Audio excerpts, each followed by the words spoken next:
in a minute. As we speak tonight, a caravan of over 4,000 migrants from Central America, they are fast approaching America's southern border, all because the Democratic Party refuses to secure our borders, even after the president offered a great deal, what they wanted, a deal on Dreamers. Now, this is what the Democratic Party wants. Open borders, eliminate ICE, and you, the American people, end up paying for the health care costs, educational costs, and criminal justice costs. We already pay billions and billions every single year. Now, just 18 short days, we, the people, you will have the power to once again shock the world. And at this hour, Nancy Pelosi, she's measuring the drapes. Chuck Schumer is dreaming of power, and the makeup of Congress, it weighs in the balance, and that includes the president's agenda. And as per usual, Democrats, they're using identity politics to gin up emotions, distract you, the voters, from the successes in the last 2 years. So coming up tonight, we're going to show you all the latest examples of far-left radical incivility, including one prominent Trump hater calling for a military coup. Not making that up. Plus, we have important updates on so many key races across America. So sit tight, buckle up. It's time for our Friday night breaking news midterm edition of our opening monologue.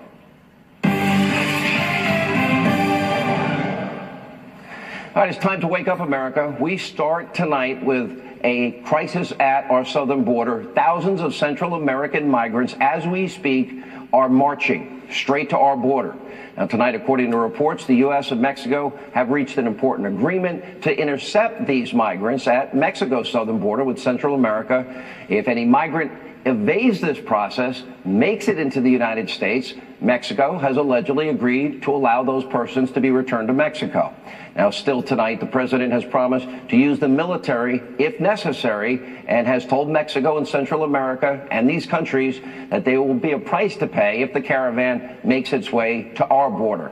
And of course, we're dealing with all of this tonight as a direct result of one thing. The Democratic Party, Democratic politicians, they've all been saying they want sanctuary cities. California, a sanctuary state. They want open borders. Politically, they think this benefits them. They have steadfastly refused to fully fund the border wall, and Democratic politicians all across the country defy the will of we the people, and they refuse to enforce our laws. This is a big issue as it relates to our midterm elections in just 18 days. Instead, what they've been doing is aiding and abetting criminal illegal immigrants in some cases with their sanctuary city policies and sanctuary city state. And unless the laws are changed, which is Congress's job on immigration, and we can detain people and deport people entering the country illegally, not respecting our laws or sovereignty, this will be a never-ending problem for the country, which, by the way, is what the Democrats want. They've made political calculations. They think that gets them more voters. And in many ways, we're welcoming people to the country either illegally or legally. They don't make any distinction. They refuse to even negotiate. The president offered a massive concession on what they say they care about the most, the so-called Dreamers. But they could seem to care less about illegal immigration costs to every other American, we the taxpayers, an estimated $134 billion last year in health care, criminal justice, educational system, and other costs. Now, this is just anarchy, lawlessness, sanctuary cities, sanctuary states, eliminate ICE, open borders, and a refusal to even hand over criminal aliens to the federal government as the law requires. So tonight, 18 days before this important midterm election, now, you might want to ask yourself, which party's immigration policies do you support? Do you support the president's policies, the Republican policies, a big wall to secure our borders, also with a big door? That includes proper vetting of those that would be honored to get into this country. Or do you support the party of no due process, no presumption of innocence, the party of now anarchy, chaos, lawlessness, a party that is aiding and abetting illegal activity? And as we count down the days to November the 6th, House races all across this country tonight. Nobody can predict with certainty what will happen on Election Day in 18 days. They're very, very tight. And in moments, we will preview some of the races that will decide the balance of power in the House of Representatives and the Senate. But let me be very clear.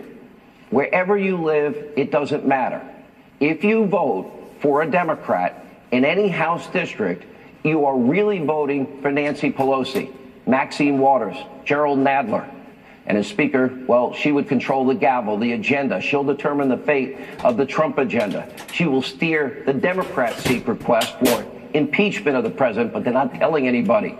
Nancy Pelosi doesn't seem to care about the forgotten men and women in this country who are far better off 2 years later since Donald Trump's been elected.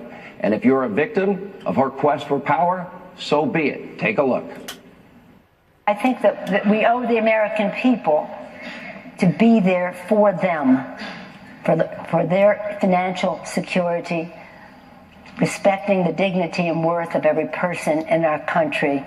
And if there's some collateral damage for some others who do not share our view, well, so be it. You vote for a Democrat, you're voting for that. The same woman, remember, dumped Obamacare on us, and you got to pass the bill before you know what's in it. You keep your doctor plan, you pay less. No, we're all paying more. So without a doubt, she has a history of being radical and hyper-partisan, and we've got the tape to prove it. Take a look.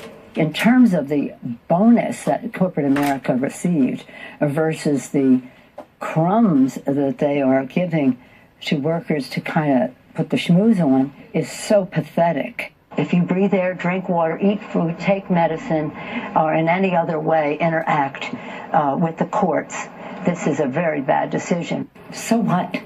They're going to say that if you give them bump stock, it's going to be a slippery slope? I certainly hope so. I say to the candidates, do whatever you have to do. Just win, baby. Since Trump has been elected, we have 4 million more jobs. We have 8 million fewer people on food stamps and in poverty, 400,000 manufacturing jobs who were told we're never coming back. But Nancy Pelosi, Democrats, they don't seem to care about the jobs, the economy, home security, homeland security, securing our borders. They have no plan that they ever mention. Instead, for them, it's about vanquishing their humiliating loss in 2016 and preserving their precious Obamacare, not working for anybody, abolishing ICE, open borders. They want the tax cuts back. They want the crumbs, blocking originalist justices from the Supreme Court, getting rid of Donald Trump any way they can, impeach 45, impeach 45. But of course, don't tell the American people. Try and hide what their real seedy, self-serving agenda is about. Don't talk about immigration. Never. Don't talk about that. But as per usual, Democrats, they're not doing a very good job. Let's take a look. These moments, well, the truth slips out. Take a look. There's a difference in how some of our leadership talk about how we should handle all of this. They say, Maxine, please don't say impeachment anymore. And when they say that, I say impeachment, impeachment, impeachment.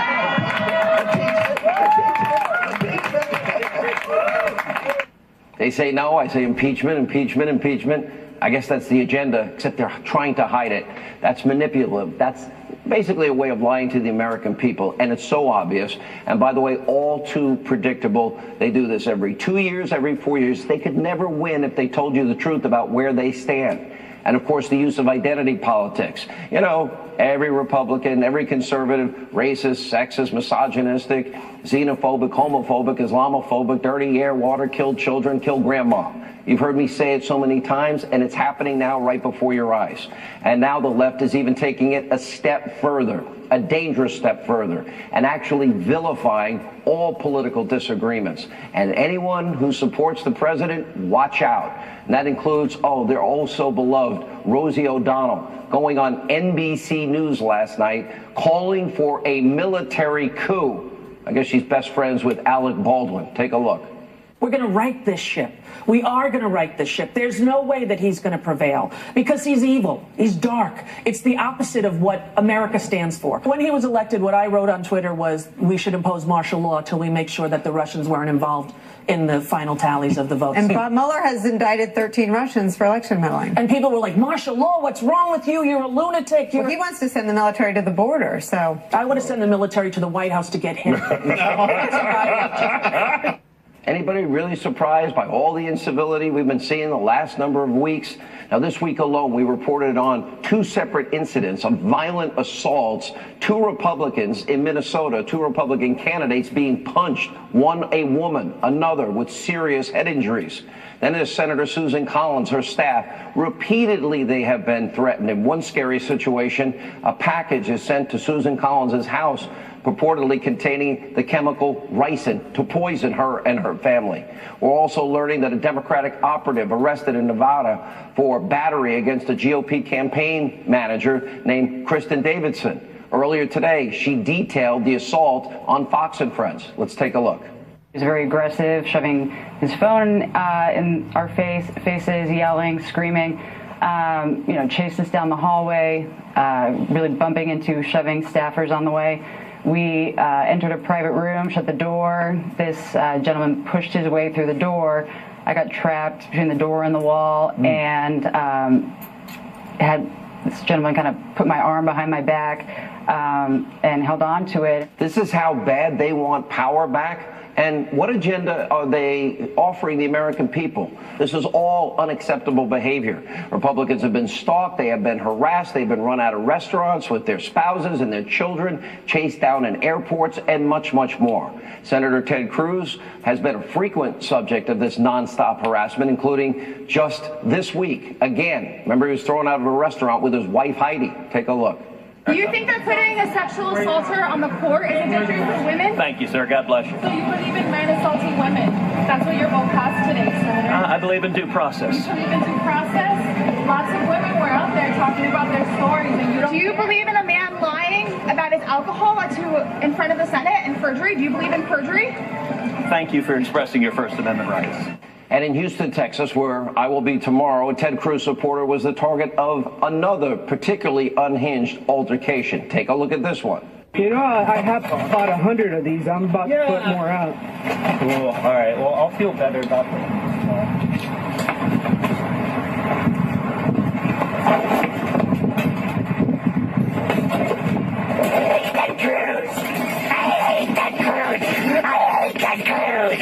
I guess he's voting for the radical left-winger so beloved by the media and Democratic elite, Beto. And speaking of which, in 18 days, Texas voters, they're going to have a clear choice between Senator Cruz, a constitutionalist, a proven conservative, and Beto O'Rourke, a longtime left-wing candidate who once actually got a DUI, fled the scene of a car crash, lied about it after crashing into another car while being intoxicated and wasted. Now, Beto is joining his fellow Democrats. They're actually pushing for Trump's impeachment. Oh, Texas, I hope you're paying very close attention. You said in July that you would, as a member of the House right now, vote to impeach. Have you changed your mind? I haven't. To answer your question, I do think there's enough there for impeachment. And if asked, I would vote on it. And don't forget, who is he obliged to listen to? You have millions and millions of out-of-state dollars pouring into Texas to help Beto O'Rourke. So, Texas, do you really want someone with the same exact views as Maxine Waters and Peach 45 leading your state? And meanwhile, a little farther west in Arizona, the race between war hero Martha McSally was on with us earlier this week, and a bizarre far-left radical activist named Kristen Sinema. Now, this week we have shown you example after example of Sinema's disturbing past. In Arizona, Martha McSally, war hero, well, she's taking on Kristen Sinema, a woman with a very bizarre, disturbing past. Back in 2010, Sinema actually called the state of Arizona, she wants their votes, the meth lab of democracy. She was also caught on tape multiple times calling Arizonans crazy. She wants your vote, and Sinema even made fun of her state for being famous, but only in a Lindsay Lohan kind of way. And it gets even worse. In 2003, she suggested it's just fine, it's okay for Americans to go fight for the Taliban.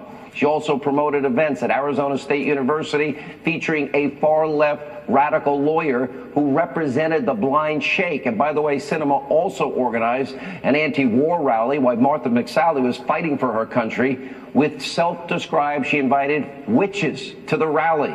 And this week, the RNC used Sinema's own words against her in this brand new ad. Take a look.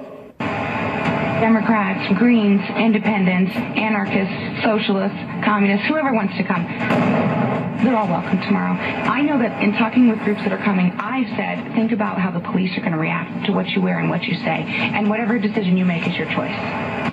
Well, thankfully, McSally is currently surging in the polls, and for good reason. Meanwhile, in the great state of Tennessee, we have a shocking new poll showing Republican, friend of the show, Marsha Blackburn, is actually down 1 point against Democratic challenger, former Governor Phil Bredesen. But remember, Bredesen was exposed this week as being a two-faced, lying, fraud, phony liberal pretending to be a moderate. He was campaigning under the guise that he would support the Kavanaugh nomination, but his staff caught on camera by ProjectVeritas.com saying the exact opposite. Say one thing to get elected, but really represent your special interest friends. The New York Chuck Schumer way of voting in the Senate. Take a look. Because, I mean, he wouldn't really, right? What? Vote for Kavanaugh? I don't think so. But I was so confused because I just can't believe that he would actually vote yes. Like, he wouldn't. But he's saying he would. It's politics. Which I don't know if that makes it worse or better. No, it makes it better, but it's still. But what's the, like, I don't understand what's to gain by saying yes. Moderate Republicans. A vote for Bredesen would be a vote against due process, a vote against truth and honesty, a vote against presumption of innocence. Coming up, we're going to have a preview of 3 close Senate races with candidates from Michigan, Missouri, and Indiana tonight. And let's not forget about where I am. Now we have in the state of Florida 2 very important races. Governor Rick Scott currently busy here leading recovery efforts in the Panhandle after Hurricane Michael. Time and time again, Governor Rick Scott has successfully guided Florida through all of these natural disasters, all while molding his state into one of the most competitive business climates in the country. He's running for Senate against a Chuck Schumer reliable vote by the name of Bill Nelson, who frankly has been in Washington way too long. This is now the 76-year-old's 18th year on Capitol Hill. Time for Florida to send him home.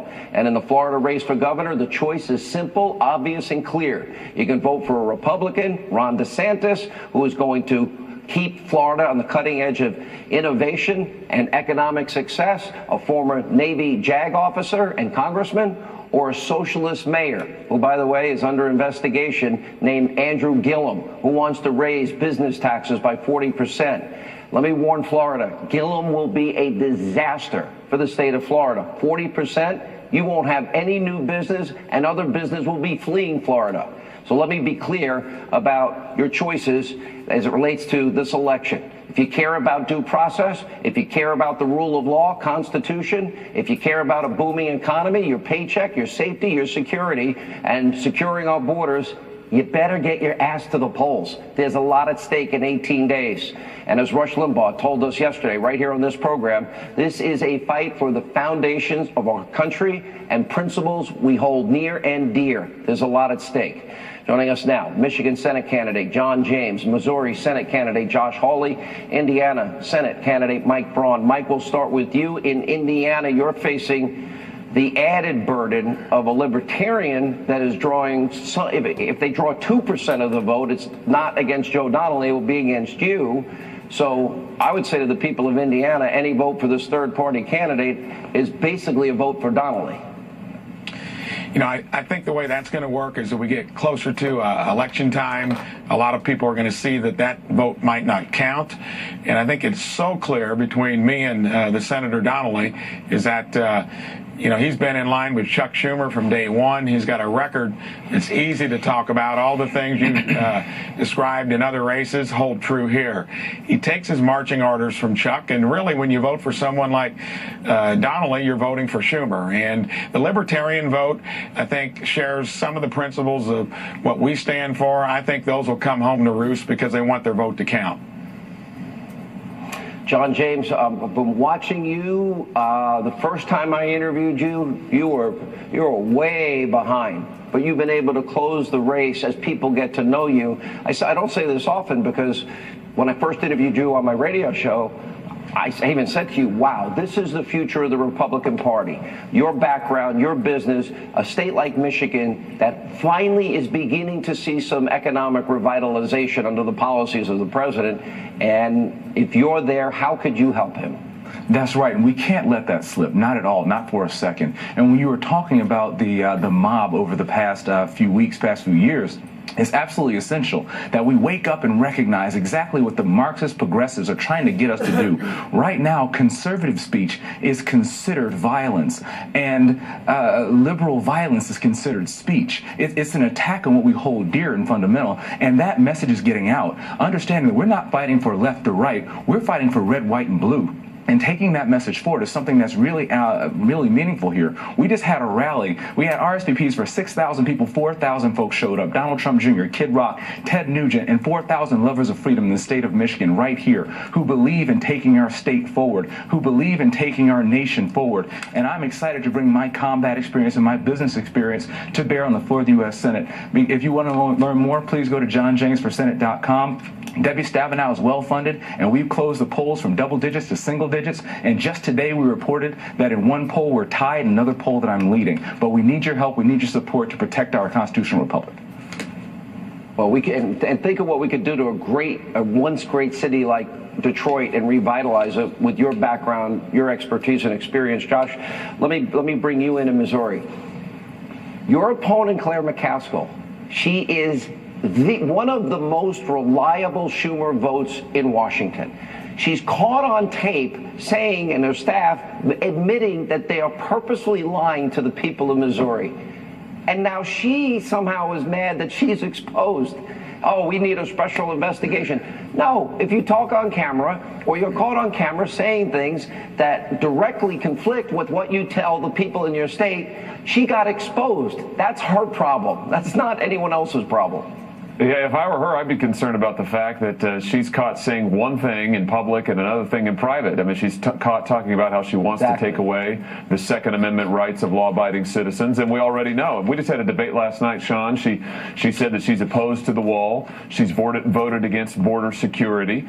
She is opposed to pro-Constitution judges, voted against Justice Kavanaugh, and is opposed to middle-class tax cuts. So there's the choice right there, somebody who's a party line liberal or somebody who'll vote with Missouri. Yeah, well, these are three important races. That is a very winnable seat. I wish you all the luck, all three of you. Thank you. These three states, Michigan, Missouri, Indiana, all winnable. Thank you all for being with us. All right, when we come back, the media continues to normalize and make excuses for the liberal mob we keep showing you every night. Tammy Bruce, Joe Concha, they're next as we continue Hannity on the Road.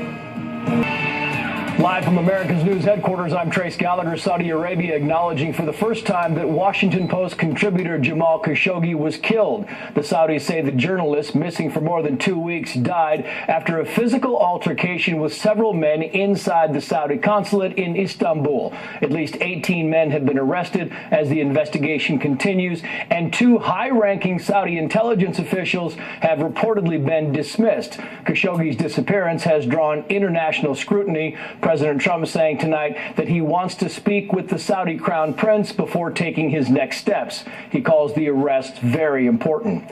Alaska Governor Bill Walker has suspended his re-election campaign. Earlier this week, his running mate, former Lieutenant Governor Byron Mallett, stepped down, citing inappropriate comments made to a woman. News breaks out, we'll break in. I'm Trace Gallagher. Now back to Hannity. All right, instead of calling out the angry left-wing mob that continues to ambush Republican figures in public, well, some members of the left-wing destroy Trump mainstream media, they continue to make excuses and normalize this behavior. Take a look. When he brought the mob word up again, I called him out. And listen, I don't want to be the word police, and that was not my intention, but I also believe in calling out talking points. We cannot, these are one-off instances, everyone. The one-off instances of yelling at the wives and whatnot, those are one-off instances. One-off instances. Instances plural. Seriously? Now, this is the bizarre behavior that they're now normalizing and defending. Take a look. We believe survivors. Bingo is way harder than you do. We believe survivors. We call on you to end family separation and abolish our... Why did you leave my husband alone? Why are you separating families? Why did you leave my husband alone? I'm not trying to disrespect you, but why is he separating families? He's not. I'm not trying to disrespect. All right, joining us now with reaction, he's from The Hill, Joe Concha, Fox News contributor Tammy Bruce. Tammy, first of all, one-off instances, that would be plural, just to help them out. It's not a one-off instance. What we've had is many riots in a couple of American cities. We have had now 2 Minnesota Republican politicians punched, one injured severely, the other a woman We see Pam Bondi, Sarah Sanders, Secretary Nielsen, Ted Cruz and his wife, Mitch McConnell, and Maxine Waters create a crowd. You know, they're not wanted nowhere, no more, and follow them to gas stations, department stores. This is not one-off. That sounds like marching orders, and we're seeing the results of it. Yeah, exactly, and this is now their problem. They, on one hand, want to deny what they've created, like saying, don't believe your lying eyes, right? We see what this is. We're past the days of the 70s and 80s where we're relying on one network to tell us what's happening. We have other options. We have Fox News. We have the internet. We have our own neighborhoods. We can see that this is a mob. And that word is chosen for a reason. It's not a talking point. It's a fact. And this is now what is separating the dynamic here. On one hand, they want to deny it. On the other hand, they want to excuse it and normalize it. You also should note, of course, the Susan Collins letter to her home that was said to be laced with ricin. Her husband noted, Sean, that they actually have protests in front of their Bangor, Maine home as well. So this is not normal. There's a lot of young people who think that this is what happens with politics. It is not. This is not normal. It is, I believe, the ultimate meltdown of the left, that where they cannot participate at all within a civil society, and it is encouraged and endorsed by their very leadership. You know, Joe, first of all, the idea that somebody says one-off instances, then you got fake news CNN, they're lecturing the media saying, don't call it a mob. You can't use the mob word. Well, I let people view it themselves. They can decide. We see what's happening. Yeah, it's called Nat Sound Up, Sean, or Natural Sound Up. You show pictures like you did in that montage of people being attacked. You mentioned Ted Cruz or Kristen Nielsen in situations where they're in public places. Let people at home decide whether that's a mob or not. You don't start banning words when you start screaming about how the First Amendment's being trampled on. And Simone Sanders, who you played in there in that particular soundbite at the end, she should know better, because we're only now, Sean, remember, 18 months removed from a Bernie Sanders supporter, and this has nothing to do with Bernie Sanders, no blame on him whatsoever, but a deranged person who decided to take matters into his own hands, go to a softball field in Virginia and start shooting up Republican lawmakers that nearly got Steve Scalise, number 2 in Congress, killed. So that rhetoric certainly has consequences, and instead we see not just Maxine Waters, but Cory Booker or Eric Holder saying you have to get up in people's faces or kick people. This is the type of rhetoric that if it was the Tea Party, for instance, or any conservative urging this sort of thing, I have a feeling the media reaction would be decidedly different, Sean. Could I add something, Sean, we spent the Kavanaugh hearing listening to the left say that all women matter and all women should be, safe, and we need to protect women, and yet this very tactic of theirs targets women. So it's the same dynamic, these same people who have lied to the American people, obviously for an extended period of time, but certainly during the Kavanaugh hearings, as they became the mob in the Senate. Their own tactics now are targeting the wives of politicians, the women who support Donald Trump, female supporters of Donald Trump. So, hey, Tammy, it's turning even worse the than wheel. that. Thank you both. Thanks, a lot guys. more coming up this busy news-breaking Friday night. Nellie Orr, a Fusion GPS contractor, wife of demoted DOJ official Bruce Orr, well, she met with lawmakers behind closed doors today. We'll get a report. Congressman Mark Meadows was in that meeting. He joins us next, along with John Solomon, Sarah Carter. A lot to get to. We're glad you're with us. Today, Congress grilled Nellie Orr. Now, she is the Fusion GPS contractor who's working on the phony dossier, also married to the twice-demoted DOJ official Bruce Orr. Remember, Bruce Orr became the conduit for Christopher Steele, and, they wanted to funnel phony information to the special counsel, Robert Mueller. And Nellie helped put together the anti-Trump dossier filled with Russian lies, propaganda, misinformation used in the campaign, used to secure FISA warrants. And Fox News has learned that Nellie Orr, took the spousal privilege. House Freedom Caucus Chairman Mark Meadows, he was in that meeting. He joins us now, along with Fox News contributors. Sarah Carter, investigative reporter. Also, investigative reporter from The Hill, John Solomon. Thank you all for being with us. Spousal privilege. Well, at least she showed up because Glenn Simpson wouldn't show up. Rod Rosenstein, I hear, is now rescheduled for the 24th. Congressman, tell us what you can tell us as it relates to this. Well, obviously, the details of that particular interview are not something that we're sharing publicly, but your lead-in is exactly right. We were trying to get to the connection between Fusion GPS and Glenn Simpson, the ones who hired Christopher Steele and others to do the dossier, and ultimately the go-between, which was, in our opinion, at times Nellie Orr to Bruce Orr at DOJ and then to the FBI. And so a lot of the communication, she was actually a cooperative witness, but when it got down to the real details, she either didn't recall or they invoked a privilege that would say that the intimate conversations between a husband and wife could not be divulged, and certainly claim that privilege. So I don't know that we learned a whole lot new. The dossier she worked on that Clinton paid for that was used to, well, propagandize the American people with lies before the election and then used later as a weapon to try and bring the president down. And of course, that was all part of the media leak strategy, the insurance policy to get the special counsel appointed. Sarah Carter, let me go to you. You look at, they are being uncooperative, not allowing people like our friend Mark Meadows here to do his job, which is oversight. They keep refusing to turn over documents. They lie in the name of national security, and they've been proven to lie.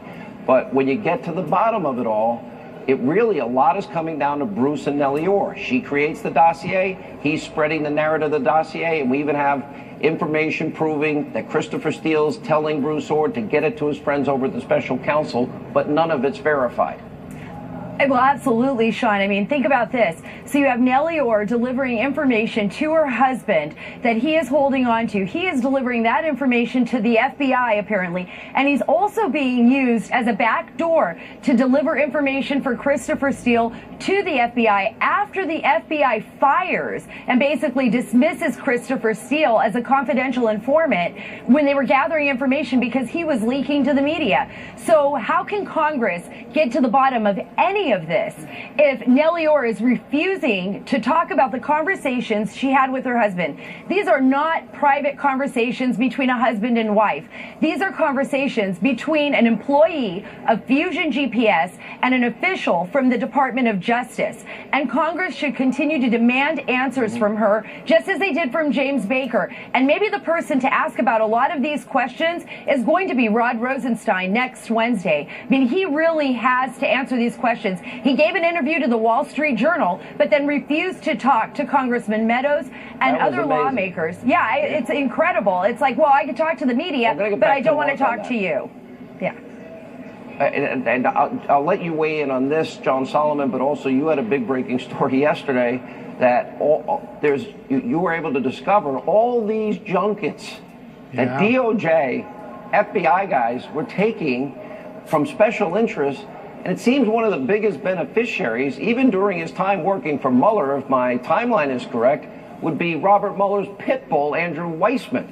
Yeah, of course, he's the guy that was overturned 9-0 in the Supreme Court, lost tens of thousands of jobs at Enron Accounting, put 4 innocent people in jail for a year, overturned by the Fifth Circuit. Really? He's taking junkets paid for by? Yeah, the ABA and many of these different interests that had cases pending before the United States government and the Justice Department. You had FBI agents going out to a trip when Microsoft's fighting it out in the courts with the Justice Department. It was a pretty stark picture of a Justice Department that seems to be on the take with special interest, and nobody really knew about it. These reports were hidden, and I think it's an important thing. I was thinking as I was listening to Congressman Meadows and Sarah talk about what we learned today and yesterday, if the Beatles were around today, I think they would have revamped their song, and it would have been, "We've got a ticket to hide."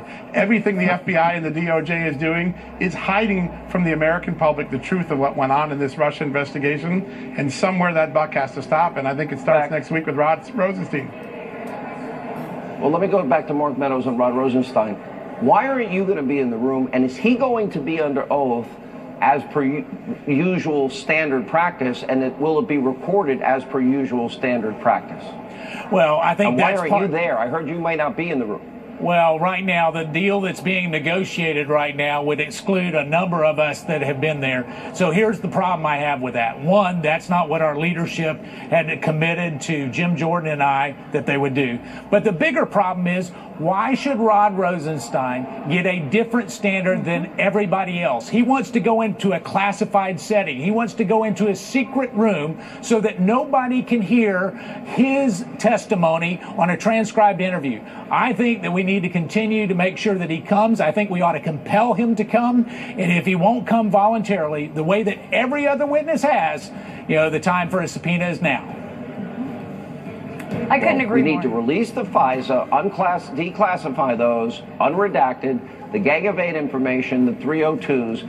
I hope they're coming. The president said they will be. Do we all agree on that? I agree. I do. I agree. Yep. John, all right. Thank you all. We're going to be watching that closely next week. All right, when we come back, Democrats continue to refuse to secure the border. We have 4,000 people, a caravan headed to our border. The president is having none of this. Geraldo Rivera, Dan Bongino, they're coming up next. Straight ahead. Admitting that journalist Jamal Khashoggi was killed in the Saudi consulate in Istanbul, Turkey. The kingdom claims he was killed in a fist fight in the consulate and says that 18 suspects are now in custody. This is a major about-face for the Saudi kingdom, which had previously rejected accusations that the journalist had been killed. President Trump says he finds the Saudis' explanation for Khashoggi's death to be credible and that he'll work with Congress to formulate an official U.S. response to the admission. Meantime, President Trump in Mesa, Arizona this evening. This is a live look, hosting a Make America Great Again rally at Mesa Phoenix International Airport. Stay tuned to Fox News for highlights of the rally later tonight. And remember, when news breaks out, we'll break in. I'm Trace Gallagher. Now back to Sean Hannity.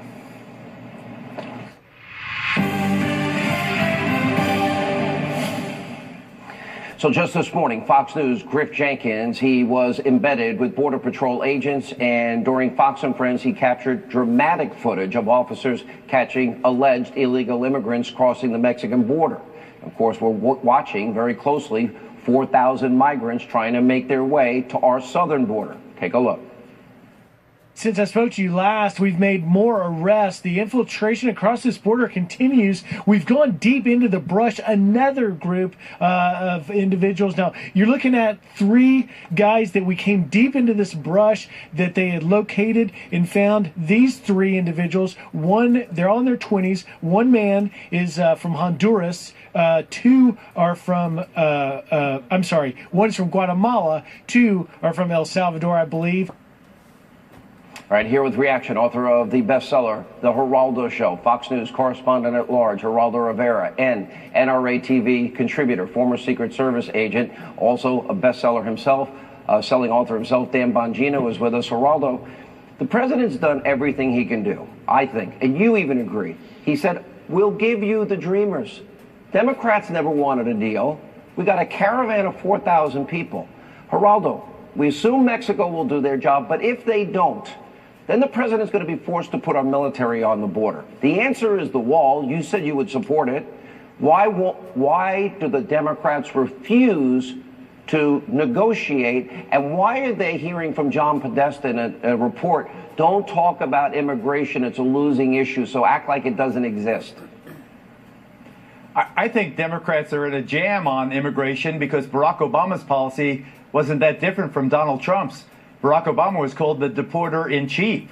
He was just as harsh on those who are here without proper documentation as President Trump purportedly is. I think there are several things here, Sean, that have to be pointed out that is good news. And I appreciate Griff Jenkins' dramatic reporting from the southern border. But in Mexico's southern border, go 1,100 miles to the south.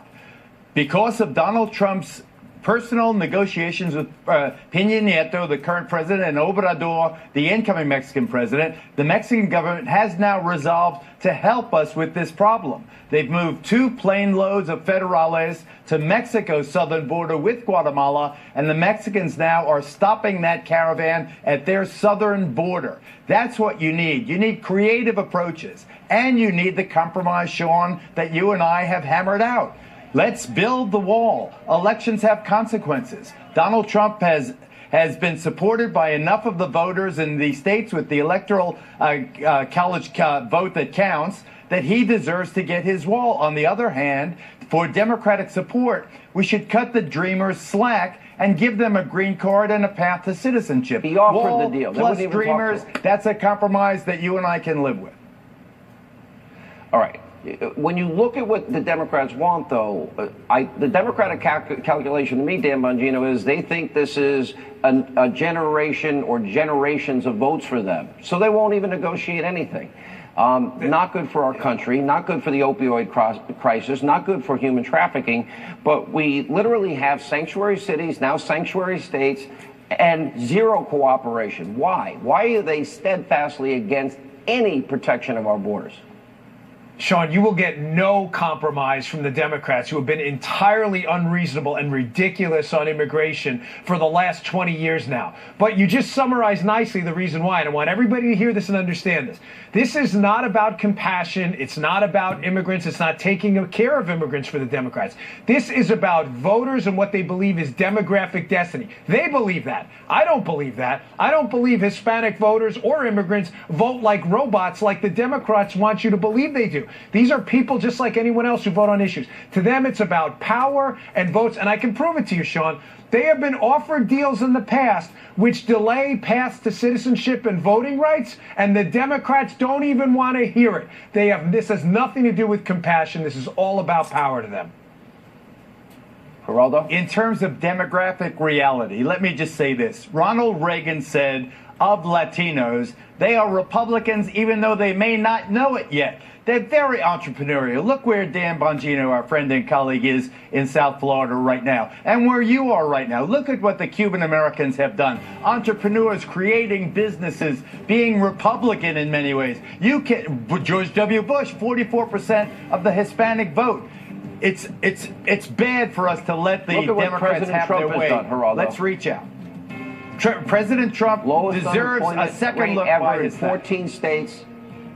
And let me just say to Governor Rick Scott, Asian Americans, women in the workplace. To Governor Rick Scott, we give you thanks for your help in Puerto Rico during the hurricane. Sean, we have to treat Hispanic voters and immigrants like people. They don't like chaos. They like security, too. The Democrats have grossly misinterpreted their position on this. They're going to lose. All right. Thank you both for being with us. All right. When we come back, I am headed to Texas tomorrow. I'll be with Senator Ted Cruz. I'll be interviewing him, being part of a town hall. And so I'll tell you where I will be in the Lone Star State. Hint, Houston and Beaumont. We'll tell you more as we continue.